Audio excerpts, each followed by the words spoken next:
कल वाला आपने फॉन्ट सेटिंग्स तो कर लिया था, तीन ऑप्शन थे, स्ट्राइक थ्रू, सुपरस्क्रिप्ट और सबस्क्रिप्ट। उसके बाद आपने क्या करना है, कोई भी टेबल आप बनाओगे, ठीक है, उसके बाद आता है आपका अलाइनमेंट सेक्शन। कौन सा है? अलाइनमेंट। ठीक है, ये कौन सा था? फॉन्ट। इधर कौन सा है? क्लिपबोर्ड। तीन चार सेक्शन होते हैं, ये इंपॉर्टेंट है।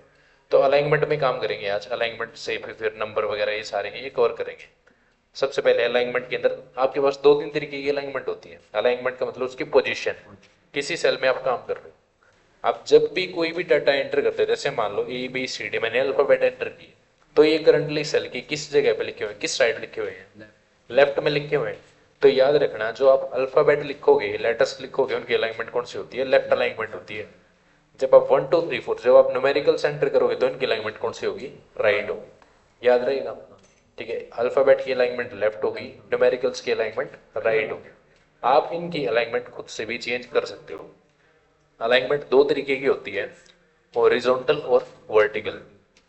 अब इसकी जो पोजीशन है, अगर मान लो मैं इसका साइज थोड़ा सा चेक करूं यहाँ पे चेंज करके, मैंने कॉलम की विड्थ को थोड़ा सा इंक्रीज कर दिया। कैसे इंक्रीज करते हैं? देखो, कोई भी दो कॉलम है, उनके बीच में आप पॉइंटर ले जाओ, ये जो एरो दिख रही है ना आपको, दो एरो बन के आ जाएंगे। इसको होल्ड करके, माउस का क्लिक होल्ड करके जब आप ड्रैग करोगे, तो इसकी विड्थ क्या होगी? चेंज हो जाएगी। कम करोगे तो कम होगी, ज्यादा करोगे तो ज्यादा हो जाएगी। इसी के अंदर एक ऑप्शन होता है, इसी पे आप डबल क्लिक कर दो।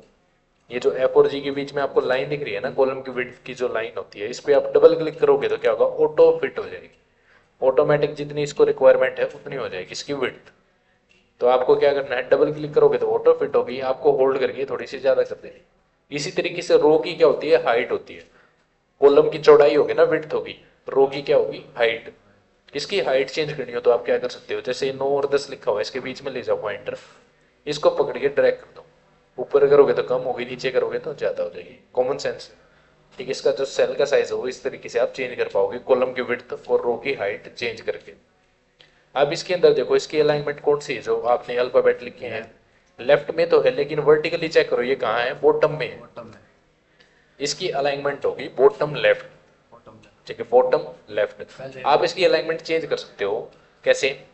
आपके पास दो तीन तरीके की अलाइनमेंट होती है, मैंने बताया, एक तो वर्टिकल अलाइनमेंट, एक हॉरिजॉन्टल अलाइनमेंट। जो ये तीन ऑप्शन आपको दिख रहे हैं, ये है वर्टिकल अलाइनमेंट के। जो ये तीन ऑप्शन दिख रहे हैं, ये हॉरिजॉन्टल अलाइनमेंट के। वर्टिकली कितनी अलाइनमेंट होगी? तीन अलाइनमेंट होगी। टॉप अलाइन, ठीक है, टॉप में आ गया ना, टॉप पे जैसे मैंने क्लिक किया तो टॉप में चला गया। ये होता है मिडल। ठीक है, अभी ये वर्टिकली कहाँ है? बिल्कुल बीच में, मिडल अलाइनमेंट। और ये अलाइनमेंट है कौन सी? बॉटम।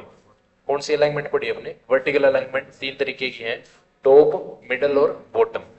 जो इसकी हाइट होती है उसके अकॉर्डिंग ये चेंज करेंगे। उसके बाद देखो हॉरिजॉन्टल अलाइनमेंट। लेफ्ट अलाइनमेंट है करंटली, जब भी आप ABCD टाइप करोगे तो लेफ्ट ही होगी। उसके बाद सेंटर अलाइनमेंट, ये सेंटर में चली गई। राइट अलाइनमेंट से ये राइट में चले जाएगी। तो कोई भी आपको कॉम्बिनेशन गिवन हो सकता है, जैसे टॉप लेफ्ट, टॉप राइट। ठीक है, इनका कॉम्बिनेशन भी तो बन सकता है ना, परम्यूटेशन कॉम्बिनेशन आपने पढ़ा हो किसी ने 12th क्लास में। तो यहाँ पे जो है इनके कॉम्बिनेशन बन सकते हैं। तीन तो ये है, तीन ही है, कितने कॉम्बिनेशन बनेंगे? 9 कॉम्बिनेशन बन सकते हैं। टॉप के अंदर तीन हो गए, लेफ्ट सेंटर राइट। इसी तरीके से मिडल के अंदर भी तीन अलाइनमेंट होगी, लेफ्ट सेंटर और राइट। तो बॉटम में भी कितनी होगी? तीन ही होगी, लेफ्ट सेंटर और राइट। 9 कॉम्बिनेशन आप में से कोई भी पूछ सकता है एग्जाम के अंदर, बोल देगा टॉप लेफ्ट करो, बॉटम लेफ्ट करो, तो इनमें से एक बार कॉम्बिनेशन आप चेक कर लेना। समझ आया है क्या बताया मैंने? अलाइनमेंट, ठीक है, समझ आया है। अलाइनमेंट याद रखना दो होगी, वर्टिकल और हॉरिजॉन्टल, बस। उसके बाद आपके पास ऑप्शन आता है ओरिएंटेशन का। ओरिएंटेशन का मीनिंग क्या होता है? आपने पढ़ा होगा, रोटेशन। सीधा सीधा आइडिया लगा सकते हो। पेज की दो तरीके की ओरिएंटेशन होती है। ऐसे अगर आप सीधा फोन रखते हो तो कैसे होगा? Portrait mode. अगर आप इसको रोटेट करते हो तो लैंडस्केप मोड। तो सेम यहाँ पे जब आप पेज को चेंज करना चाहो, पोर्ट्रेट और लैंडस्केप, तो आपको पेज लेआउट में जाना है। अभी आप किस पे काम कर रहे हो? एक सेल में काम कर रहे हो। सेल के अंदर ओरिएंटेशन आप बहुत सारे लगा सकते हो, दो ओरिएंटेशन नहीं होती आपके पास। यहाँ देखो, चेक करो, 5-6 तरीके की ओरिएंटेशन है। ओरिएंटेशन मतलब एंगल है यहाँ पे सीधे सीधे, कि ये जो टेक्स्ट आपने लिखा हुआ है, नॉर्मल लिखा हुआ है अभी तो ये, ठीक है, नॉर्मल है ये। आप जब इसको चेंज करो, इसके अंदर एक सीधा सीधा ऑप्शन क्या है? एंगल काउंटर क्लॉकवाइज, पहला ये ऑप्शन है। समझाता हूँ आपको, इसमें क्या होगा, इसका एंगल चेंज हो जाएगा सीधा सीधा मतलब। और इसी के साथ ये एंगल कौन सी डायरेक्शन में चेंज होगा? काउंटर क्लॉकवाइज मतलब एंटी क्लॉकवाइज ये चेंज हो जाएगा, घड़ी की दिशा के विपरीत, ठीक है, एंटी क्लॉकवाइज, ठीक है, ये रोटेट होगी है ऊपर की तरफ एंटी क्लॉकवाइज, कितने डिग्री होगी, 45 डिग्री, 45 डिग्री। इसी के अंदर एक ऑप्शन है एंगल क्लॉकवाइज, इसको मैं हटा रहा हूं, ठीक है, नॉर्मल आ गया मेरा डाटा। मैंने अगला ऑप्शन यूज किया एंगल क्लॉकवाइज, तो ये क्लॉकवाइज डायरेक्शन में 45 डिग्री रोटेट हो जाएगा टेक्स्ट। ये आइडिया यहां से भी आप लगा सकते हो भाई, 45 डिग्री के आसपास ये रोटेट हो जाएगा, ठीक है, क्लॉकवाइज नीचे की तरफ। वर्टिकल टेक्स्ट, ठीक है, अगला ऑप्शन वर्टिकल टेक्स्ट, इसमें क्या हुआ, ए बी सी डी एक दूसरे के ऊपर आ जाएंगे लिख के, नाम से ही पता लग जाएगा आपको। रोटेट टेक्स्ट अप, नॉर्मली ऐसे लिखा हुआ है, आपने यूज किया रोटेट टेक्स्ट अप, 90 डिग्री ऊपर की तरफ रोटेट हो जाएगा, मतलब एंटी क्लॉकवाइज 90 डिग्री रोटेट हो गया। इसी के साथ एक ऑप्शन है रोटेट टेक्स्ट डाउन, नीचे की तरफ घूम जाएगा, ठीक है, सिंपल है ये चीजें। अब इसमें एक चीज इंपॉर्टेंट ये है, आपने मैथ में एंगल पढ़े हैं, ठीक है, 90 degree, 45 degree, X axis Y axis 0 degree पढ़ रखे है ना, तो वो एक बार समझा देता हूँ आपको, इंपॉर्टेंट होती है। एंगल से मैंने बताया 45 90 रोटेट होंगे, नॉर्मल है। इसी के अंदर एक चीज होती है फॉर्मेट सेल अलाइनमेंट, जिसकी रोटेशन होती है ना, आप खुद से मैनुअल भी चेंज कर पाओगे। इसके अंदर जाते हैं फॉर्मेट सेल अलाइनमेंट के अंदर, जब आप इस पे क्लिक करते हो तो अलाइनमेंट सेटिंग्स ओपन हो जाती हैं। जैसे आपने इस एरो पे क्लिक किया था, फॉन्ट सेटिंग्स ओपन हुई थी, तो जैसे ही आप यहाँ क्लिक करोगे तो भी अलाइनमेंट सेटिंग्स ओपन होंगी, या ओरिएंटेशन के अंदर जाके फॉर्मेट सेल अलाइनमेंट इस ऑप्शन पे क्लिक करते हो तो भी अलाइनमेंट सेटिंग्स ओपन होंगी। अब इसके अंदर हमने पढ़ा है ओरिएंटेशन, ओरिएंटेशन आप यहाँ से चेंज कर सकते हो। ओरिएंटेशन का ये सेक्शन दिख रहा है ना आपको एक बॉक्स के अंदर, ओरिएंटेशन के आप टेक्स्ट की कोई भी डायरेक्शन लगा सकते हो। ये पूरा एक डी दिख रहा होगा आपको, ये कितने डिग्री है भाई, 0 डिग्री। अगर आप ऊपर की तरफ जाओगे तो एंगल क्या होगा, प्लस होगा, ठीक है, तो कोई भी एंगल आप यहाँ लगा सकते हो 90 तक, ठीक है, 90 तक कितना भी एंगल आप यहाँ लगा सकते हो। चेक करो, ये जो पहले डॉट है मान लो यहाँ ले आया मैं, कितने डिग्री एंगल है, 15 डिग्री, तो ये 15 के इंटरवल पे दे रखे हैं। अगला कितना होगा, 30, फिर 45, 60, 75, 90, ठीक है, कोई भी एंगल आप यहाँ लगा सकते हो, 30 डिग्री, 45, 60, 75, 90, ओरिएंटेशन चेंज हो जाएगी। मान लो मैंने यूज कर लिया 30 का, ओके, तो इसकी जो ओरिएंटेशन है वो कितनी चेंज हो गई, अब 30 डिग्री एंगल पे रोटेट हो गया है ऊपर की तरफ, प्लस में एंगल होगा तो ऊपर की तरफ रोटेट होगा। दोबारा अलाइनमेंट सेटिंग्स में जाके एक ऑप्शन देखो आप यहाँ पे, जब भी मैं 0 डिग्री से नीचे आऊंगा तो माइनस में एंगल जाएगा, दिख रहा है ना, 0 डिग्री से हम नीचे आए तो कहाँ गया, माइनस में एंगल चला गया।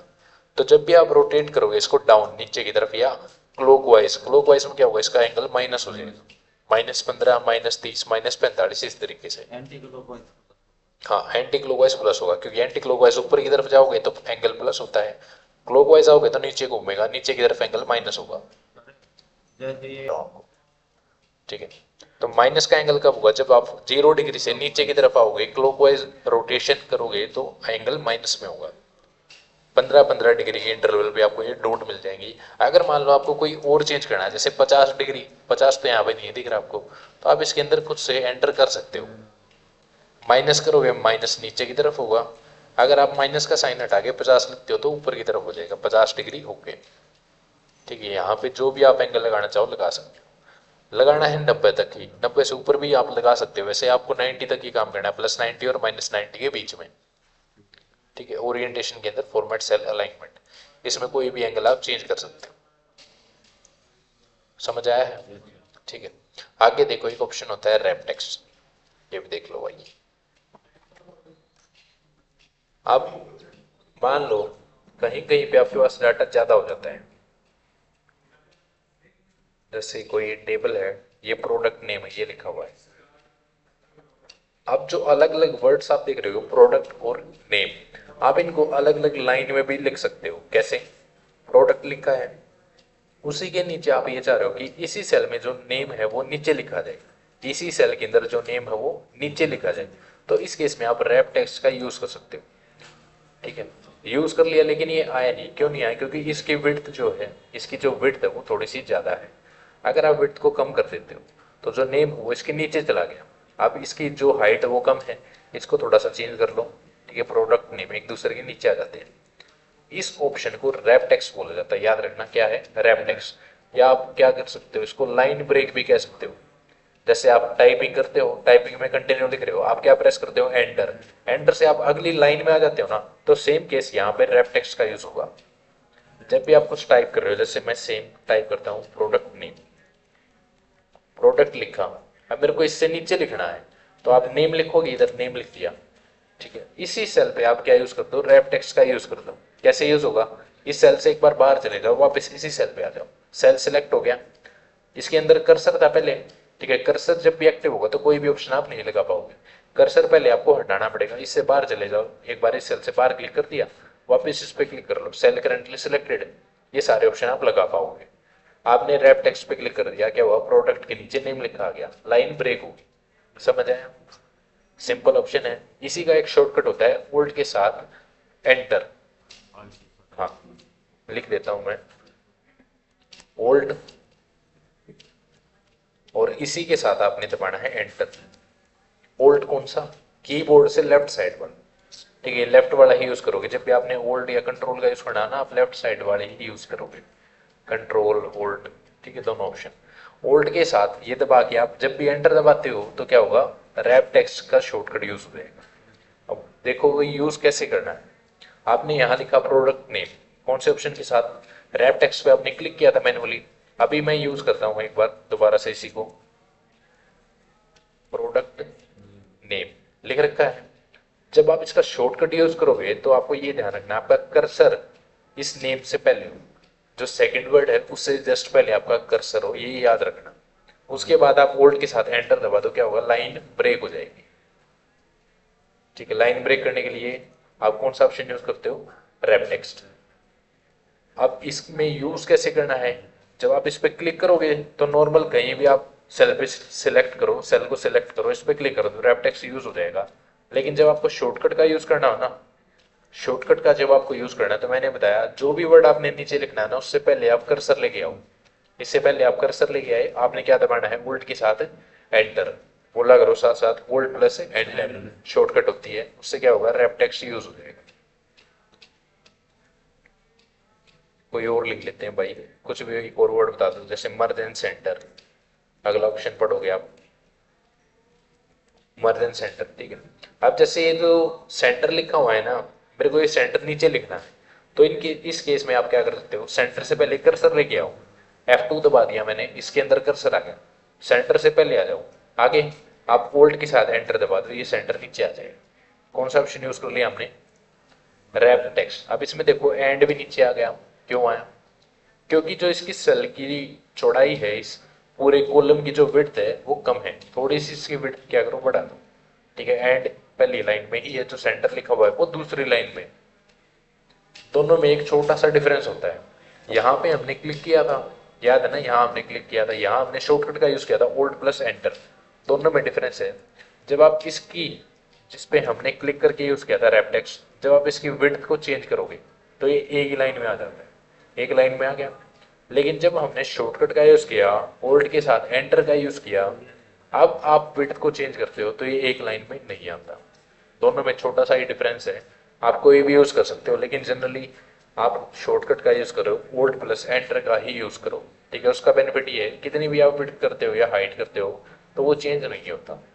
यहाँ भी रैप टेक्स्ट लगा हुआ है, इस सेल में भी रैप टेक्स्ट लगा हुआ है, हाईलाइट है ना दोनों में, जब मैं क्लिक कर रहा हूँ तो देखो यहाँ हाईलाइट हो रही है, लगा दोनों पे है, लेकिन डिफरेंस आपको पता चल जाएगा। आप जब विड्थ को चेंज करते हो, ठीक है, लगा हुआ दिख जाएगा लेकिन वो शो नहीं करेगा। शॉर्टकट के साथ जब आप लगाओगे तो वो शो कर जाएगा, सेम केस, ठीक है। समझ आया रैप टेक्स्ट। आगे देखो एक ऑप्शन होता है मर्ज एंड सेंटर, ये शायद मैंने असाइनमेंट में भी बताया था, ठीक है, देख लो। किसी एक, ये टोटल वाला सेल दिख रहा है आपको, इसमें क्या कर रखा है हमने, तीन सेल एक साथ जोड़ रखे हैं, ये ए कॉलम वाला सेल, बी कॉलम वाला सेल, सी कॉलम वाला सेल, एक साथ हमने क्या कर रखे हैं, जोड़ रखे हैं। इनके नाम बता सकते हो ना आप, जैसे ये है सेल, इसका नाम क्या होगा, सितंबर नहीं होगा, सेल का एड्रेस A8, ये B8, ये C8। इसी तरीके से इससे नीचे वाले रो में क्या होंगे, A9, B9, C9। जब आप तीनों को एक साथ जोड़ देते हो तो इसका सेल एड्रेस क्या बन गया, A9 ये बढ़ गया है। 3 सेल हमने एक साथ जोड़ रखे है ना, कौन सा ऑप्शन लगा रखा है, मर्ज एंड सेंटर। वो देख लो कैसे, कोई भी 3 या 4 सेल, जितने भी सेल आपको मर्ज करने हैं, जोड़ने हैं, आप सबसे पहले उनको सिलेक्ट करोगे, उसके बाद कौन सा ऑप्शन यूज करोगे, मर्ज एंड सेंटर। ठीक है, ये सारे सेल एक साथ क्या हो गए, मर्ज हो गए। अब जो भी आप लिखोगे डाटा वो कहाँ आएगा, इसके सेंटर में आएगा। इसका मीनिंग समझ आ रहा है ना, पहले तो जोड़ देगा और इसकी अलाइनमेंट क्या हो जाएगी, सेंटर हो जाएगी ऑटोमेटिकली। इस पे चेक करो, इस सेल पे अलाइनमेंट क्या हो गई, ऑटोमेटिकली सेंटर हो गई। हमने तो नहीं लगाई थी, जब आपने इस पे क्लिक किया तो इसकी अलाइनमेंट भी ऑटोमेटिकली चेंज हो जाती है, सेंटर अलाइनमेंट। अब मर्ज एंड सेंटर आपने किया, ठीक है। मर्ज एंड सेंटर में एक छोटा सा एरर आता है, क्या, जैसे मान लो आपके पास 2-3 डाटा लिखे हो, टोटल इधर लिख दिया, फिर अगले में लिख दिया 10th क्लास। अब आपको 3 सेल दिख रहे हैं, एक ये सेंटेंस है टोटल ऑफ 10th क्लास। आप जब इनको मर्ज करोगे तो क्या लिखा जाएगा, टोटल ऑफ 10th क्लास आपको सीधा सीधा दिख रहा है। लेकिन इस केस में क्या होता है, मर्ज एंड सेंटर जब आप यूज करते हो ना, एक वार्निंग आ रही है। क्या warning I, the selection contains multiple data values. जो आपने सिलेक्शन कर रखा है उसके अंदर क्या है, बहुत सारे डाटा हैं, बहुत सारा आपके पास वैल्यूज है। 3 सेल में, तीनों में अलग अलग डाटा है ना। ये क्या करेगा, मर्जिंग इनटू वन सेल, जब आप इनको एक सेल में जोड़ दोगे, will keep the upper left most data only. इसका मीनिंग क्या, सीधा सीधा जो लेफ्ट में होगा और जो ऊपर होगा, ठीक है, जो ऊपर और लेफ्ट में डाटा होगा सिर्फ वो बच जाएगा, उससे आगे का डाटा सारा डिलीट हो जाएगा। कैसे, मान लो अभी इसके अंदर लिखा हुआ है ना अपर लेफ्ट, ठीक है, या तो ऊपर लिखा हो या लेफ्ट में लिखा हो, सिर्फ वो बचेगा। आपने कर दिया ओके, तो यहाँ क्या लिखा था, टोटल, सिर्फ टोटल ही बचेगा। इससे आगे जो भी लिखा हुआ था अगले सेल्स में वो डिलीट हो जाएगा, ऑटोमेटिक गायब हो जाएगा। ये एरर आता है इसके अंदर। तो आपको ये लिखना कैसे है, आप पहले तो सेल्स को मर्ज करोगे, उसके बाद लिख दो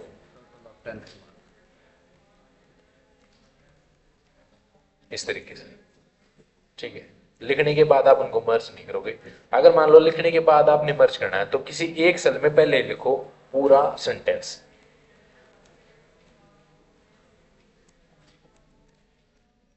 पूरे एक सेल में लिख दिया आपने।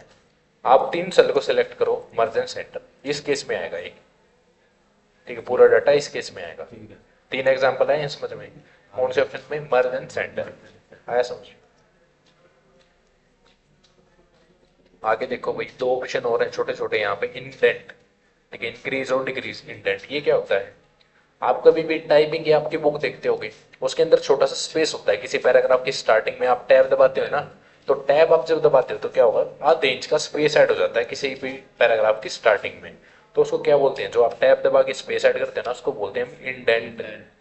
ठीक है, यहाँ पे शॉर्टकट दिख रही है, आप इनका यूज नहीं करना है, आपके सिलेबस में नहीं है वैसे तो, ये देख लो। इंडेंट क्या करता है, किसी भी सेल में आप काम कर रहे हो इसके अंदर थोड़ा सा स्पेस ऐड हो जाएगा। इंडेंट का मीनिंग क्या है, छोटा सा स्पेस है।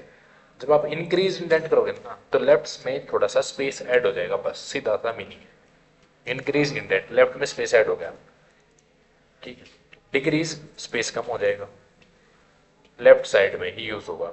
इंडेंट कहाँ होता है, लेफ्ट में यूज करते हो ना आप टैब से भी, तो लेफ्ट साइड में क्या होगा, इंडेंट लग जाएगा, स्पेस ऐड हो जाएगा। इंक्रीज और डिक्रीज 2 ऑप्शन है छोटे छोटे, यूज नहीं करने, आपके एग्जाम में असाइनमेंट में कहीं भी काम नहीं आएंगे। आगे देखो अलाइनमेंट सेटिंग्स, जैसे आपने फॉन्ट सेटिंग्स पढ़ा था, ऐसे ही क्या है, अलाइनमेंट सेटिंग्स है। अलाइनमेंट सेटिंग्स, अब इनके अंदर आप ओरिएंटेशन करके आए हो, मैंने बताया था ओरिएंटेशन में जाके जब आप फॉर्मेट सेल अलाइनमेंट उस पर क्लिक करते थे तो क्या ओपन होता है, अलाइनमेंट सेटिंग्स ओपन होती है। या आप इस एरो पे भी क्लिक करते हो तो क्या ओपन होता है, अलाइनमेंट सेटिंग्स ओपन होती है। वैसे हम इनको शॉर्ट में बोल देते हैं फॉन्ट सेटिंग्स, अलाइनमेंट सेटिंग्स। ये पूरा क्या होता है, फॉर्मेट सेल्स का डायलॉग बॉक्स होता है। ये क्या जो ओपन होता है, फॉन्ट सेटिंग्स जब आपने ओपन करी या आपने अलाइनमेंट सेटिंग्स ओपन करी तो फॉर्मेट सेल्स का डायलॉग बॉक्स ओपन होता है। क्या कमांड है, फॉर्मेट सेल्स आप इसको बोल सकते हो, ठीक है। हम शॉर्ट में बोल देते हैं, यहाँ फॉन्ट सेटिंग्स है, यहाँ अलाइनमेंट सेटिंग्स है। अब फॉर्मेट सेल्स के अंदर ही ऑप्शन होते हैं, अलाइनमेंट के, नंबर के, फॉन्ट के, ठीक है, सारे ऑप्शन किसके अंदर है, फॉर्मेट सेल्स है। अब हम इसमें क्या पढ़ रहे हैं, अलाइनमेंट, ठीक है, अलाइनमेंट सेटिंग्स। अलाइनमेंट के अंदर ओरिएंटेशन पढ़ा आपने, कोई डाउट है इसमें, देखो आगे देखो। टेक्स्ट की अलाइनमेंट मैंने बताई 2 तरीके की, हॉरिजॉन्टल और वर्टिकल। वर्टिकल अलाइनमेंट आपके पास ये रही, हॉरिजॉन्टल ये रही, ठीक है। इसके अंदर एक इंपॉर्टेंट अलाइनमेंट होती है हॉरिजॉन्टल के अंदर, सेंटर क्रॉस सिलेक्शन। कई बार पूछ लिया जाता है, ये इफेक्ट क्या पड़ता है इसका, देख लो। मान लो आपने ये ए कॉलम ले लिया, ए कॉलम को मैंने कर लिया सेलेक्ट। ये भी किस तरफ है, दिख रहा होगा ना, ये जो नाम लिखे हुए किस तरफ है, ABCD आप लिखते हो किस तरफ आती है, लेफ्ट में आती है। ये इसकी अलाइनमेंट कहाँ है, लेफ्ट में है। मैंने ये पकड़ के कर दी सेंटर। जो ये मैंने नाम लिख रखे हैं अल्फाबेट है ना ये सारे, ये कहाँ कर दिए मैंने, इसकी अलाइनमेंट क्या कर दी, सेंटर अलाइनमेंट कर दी। ठीक है, आप इन नंबरों पे चेक करो इसकी अलाइनमेंट कौन सी है, डिफॉल्ट राइट अलाइनमेंट है। मैंने ये भी सेंटर कर दी। जब आप सेंटर अलाइनमेंट का यूज करते हो ना, तो यहाँ पे देखो हाईलाइट हो रहा है सेंटर, ऑटोमेटिकली हाईलाइट हो रहा है ना। किसी और सेल पे क्लिक करो, देखो यहाँ कोई भी हाईलाइट नहीं हो रहा। आप डिफॉल्ट आइडिया लगाओगे, जो आपके न्यूमेरिकल्स होते हैं कौन से अलाइनमेंट में होते हैं, राइट में। जब आपने यहाँ पे चेक किया यहाँ भी हाईलाइट नहीं हो रहा, तो आप आइडिया क्या लगाओगे, जो आपने लेटर्स लिखने होते हैं ABCD आप लिखते हो कहाँ होते हैं, वो लेफ्ट अलाइनमेंट में होते हैं। ठीक, अब इनके अंदर मैं आपको क्या समझा रहा हूँ, अलाइनमेंट सेटिंग्स के अंदर एक ऑप्शन बताया था मैंने, सेंटर अक्रॉस सिलेक्शन। वो देखो कैसे पता लगेगा। आप जब भी सेंटर का यूज करते हो तो सेंटर हाईलाइट हो गया ना, मान लो मैंने इस कॉलम के ऊपर सेंटर अक्रॉस सिलेक्शन लगा दिया। कैसे लगाएंगे, अलाइनमेंट सेटिंग्स में जाके हॉरिजॉन्टल अलाइनमेंट के अंदर एक इंपॉर्टेंट ऑप्शन है, छोटा सा है, सेंटर अक्रॉस सिलेक्शन। कुछ नहीं होता, बस सेंटर में ही आ जाता है सीधा सीधा। सेंटर अक्रॉस सिलेक्शन पे हमने क्लिक कर दिया और यहाँ यूज कर दिया ओके। ये भी कहाँ कि सेंटर में आ गई। ये तीनों जो हमने ले रखे हैं, ये पूरा डाटा कहाँ है, सेंटर अलाइनमेंट में दिख रहा है आपको। यहाँ आप चेक करोगे कौन सी अलाइनमेंट, सेंटर। यहाँ चेक करोगे सेंटर अलाइनमेंट, किसी भी सेल पे कर लेना, सेंटर हाईलाइट हुआ। लेकिन जब हमने अगले कॉलम में यूज किया, कौन सा यूज किया था, सेंटर अक्रॉस सिलेक्शन यूज किया था, तो यहाँ पे सेंटर हाईलाइट नहीं होगा, हाईलाइट नहीं होगा, लेकिन आएंगे ये कहाँ पे, सेंटर में, इस अलाइनमेंट में। बस ये छोटा सा डिफरेंस होता है सेंटर अक्रॉस सिलेक्शन में। ठीक है, बस हाईलाइट नहीं होता है। यहाँ जब आप सेटिंग्स में जाके चेक करोगे तो वहां दिखेगा आपको सेंटर अक्रॉस सिलेक्शन। इन पे कौन सी अलाइनमेंट लगा रखी है हमने, सेंटर अक्रॉस सिलेक्शन लगा रखी है। ऐसे पता चल जाता है जब भी आप यूज करोगे। कई बच्चे क्या कर देते हैं, यहीं से सेंटर लगा के आ जाते हैं, तो सेंटर नहीं लगाना, सेटिंग्स में जाके सेंटर क्रॉस सिलेक्शन लगाना। आया समझिए, छोटा सा पॉइंट है। आगे देखो, अलाइनमेंट सेटिंग्स के अंदर 2-3 चीजें और होती हैं भाई। वर्टिकल अलाइनमेंट नॉर्मल है, ठीक है, ये 3 ही अलाइनमेंट होती है, आप यहाँ से कर लेना। ये 2 करने की जरूरत नहीं है, जस्टिफाई है डिस्ट्रीब्यूटेड करने की जरूरत नहीं है। इंडेंट, ठीक है, यहाँ बारे मिल जाएंगे आपको 2 ऑप्शन, इंक्रीज और डिक्रीज। स्पेस ऐड हो जाता है स्टार्टिंग में, ओरिएंटेशन आपने कर लिया था, ठीक है, प्लस में एंगल होगा तो ऊपर की तरफ, माइनस एंगल होगा तो नीचे की तरफ। अब यहाँ पे देखो टेक्स्ट कंट्रोल, एक हेडिंग दिख रही है आपको, टेक्स्ट को कंट्रोल करने के लिए क्या, रैप टेक्स्ट बार कर लिया, ठीक है, मर्ज सेल वो भी बार कर लिया। यहाँ पे एक छोटा सा ऑप्शन है श्रिंक टू फिट। जब मान लो आपका डाटा एक सेल से बाहर जा रहा हो, जैसे ये एवरेज है, एवरेज में लास्ट में ई भी तो लिखा होगा ना, AVERAGE एवरेज, तो लास्ट में ई है, वो आपको दिखाई नहीं दे रहा हो। आपको देखने के लिए क्या करना पड़ेगा, या तो इसकी विड्थ को थोड़ा सा चेंज करो, बढ़ा दो, या एक अलाइनमेंट सेटिंग्स में ऑप्शन होता है श्रिंक टू फिट। श्रिंक का मीनिंग पता है इंग्लिश में, श्रिंक क्या करना, ना, श्रिंक का मीनिंग होता है थोड़ा सा सिकुड़ जाना, मिनिमाइज हो जाना। ठीक है, तो श्रिंक हो जाएगा, जो आपने ये एवरेज लिखा है ना, ये थोड़ा सा छोटा हो जाएगा। ठीक है, श्रिंक हो गया, इसके अंदर फिट होने के लिए, सीधा सीधा मीनिंग समझ में आ रहा है ना। जो ये लाइन लिखी हुई है श्रिंक टू फिट, इसी सेल में हमने क्या करना है, डाटा फिट करना है। कैसे फिट होगा, श्रिंक करके फिट होगा, थोड़ा सा कम करके उसको। ठीक है, अब इसके अंदर देखो 1-2 तरीका और भी हो सकता है। आप श्रिंक का यूज नहीं कर रहे, आप क्या कर सकते हो, या तो इसकी विड्थ को थोड़ा सा बढ़ा दो, ऑटो फिट कर दो, डबल क्लिक करेंगे ऑटो फिट हो जाएगा, ऑटोमेटिक जितनी रिक्वायरमेंट है उतनी हो जाएगी। या आप क्या कर सकते हो, फॉन्ट साइज को भी डिक्रीज कर सकते हो, तब भी तो छोटा ही होगा ये। लेकिन आपने इन दोनों का यूज नहीं करना है। फॉन्ट साइज मान लो आपको बोला गया है असाइनमेंट के अंदर 11, तो आप फॉन्ट साइज को कम नहीं करोगे, डिफॉल्ट ही रखोगे। अब फॉन्ट साइज भी सेम रहे और ये इस पूरे सेल के अंदर आ जाए, तो 2 ही तरीके हैं, या तो आप इसकी विड्थ को चेंज कर दो। अगर आपको विड्थ भी चेंज करने के लिए ना बोला गया हो, तो आप क्या कर सकते हो, अलाइनमेंट सेटिंग्स में जाके श्रिंक टू फिट, आप दोनों चीजें सेम रहेंगी, इसकी विड्थ भी सेम रहेगी, साइज भी सेम रहेगा, लेकिन ये थोड़ा सा आपको छोटा दिखाई देगा। समझ आया क्या बताया मैंने? ठीक है, कौन सा ऑप्शन है, श्रिंक टू फिट। यहाँ है टेक्स्ट की डायरेक्शन, ठीक है, ये डिफॉल्ट ही रखनी है। जब आप ABCD लिखते हो तो कहाँ से कहाँ लिखी जाती है भाई, लेफ्ट से राइट लिखी जाती है ना, लेफ्ट अलाइनमेंट में। नंबर्स राइट में लिखे जाते हैं, राइट में ही लिखे जाते हैं, right to left. Alignment settings में बस इतना ही काम आपने करना है।